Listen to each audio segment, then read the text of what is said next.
Aujourd'hui, je vous fais une vidéo spéciale pour les gagas des chats. Alors les autres peuvent regarder aussi, hein, ça n'empêche pas.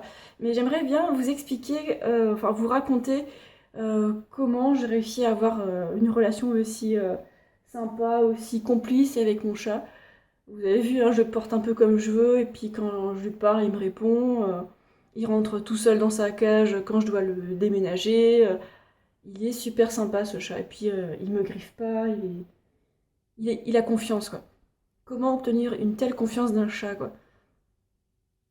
Je pense que ce qui a permis une telle complicité, une telle confiance, c'est le fait que je l'ai jamais pris pour un jouet, pour un bibelot, pour un truc qui est à moi. Enfin, je dis mon chat, mais je suis son humaine aussi, alors ça va dans les deux sens, quoi. Et en fait, je suis responsable de lui, c'est pas mon jouet, c'est une sorte de compagnon, quoi. C'est pas un meuble, c'est vraiment quelqu'un à part entière, quoi.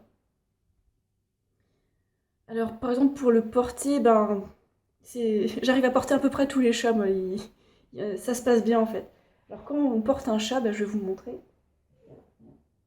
Ah, mais avec lui, c'est trop facile. C'est trop facile. Alors, normalement, il faut pas faire ça. Voilà. Lui, il se laisse faire parce qu'il est sympa, mais normalement, il faut pas faire ça. Alors, normalement, regardez, quand vous portez un chat, il faut s'assurer voilà, qu'il ait ses pattes sur vos bras, comme ça, il est rassuré. Il sait qu'il va pas tomber. Et voilà. Et une fois qu'il en a marre, ben là, ça se voit, il en a marre, il bouge, il regarde en bas. Quand il en a marre, on le lâche. Alors au début, quand c'était encore un chaton, moi, je le portais juste quelques secondes et puis je le repose. Comme ça, il voit que je suis pas trop chiante, que je porte juste un petit peu, que ça va pas s'éterniser. Et puis l'important, c'est aussi d'observer les signes du chat qui fait qu'il veut pas faire quelque chose.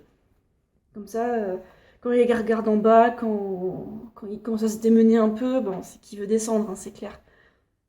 Après, certains chats sont plus expressifs que d'autres, il y en a d'autres qui griffent carrément. Alors, même ces chats, j'arrive à les porter si on me laisse suffisamment de temps avec, c'est assez marrant quoi.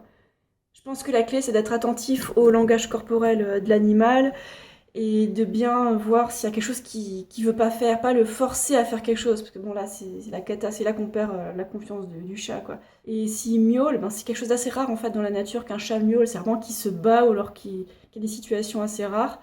Et les chats miaulent assez souvent avec les humains, c'est parce que les humains ils sont tellement bêtes, ils comprennent pas ce que le chat veut.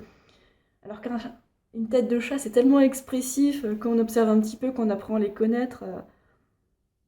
La confiance, ça passe aussi par ne pas le taper, ne pas le malmener, ne pas l'embêter tout le temps. Bah oui, c'est pas un jouet, quoi. Je trouve que c'est super important de respecter notre animal jour après jour. Il fait un peu partie de la famille, hein. Vous allez me prendre pour une folle, mais parfois je lui parle, je lui fais miaou miaou, il répond, il fait miaou, et puis miaou miaou miaou miaou, ouais.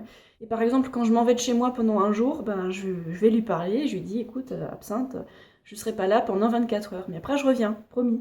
C'est des petits câlins par-ci par-là, c'est le fait de comprendre que l'animal aussi, il a ses peurs, et l'animal aussi, il a son passé. Comme nous avons nos peurs qui sont difficiles à surmonter, donc ça fait des comportements qui sont pas toujours faciles à comprendre.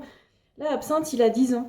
J'ai jamais essayé de lui apprendre des tours de cirque ou de trucs comme ça, parce que je pense que ce serait pas le respecter.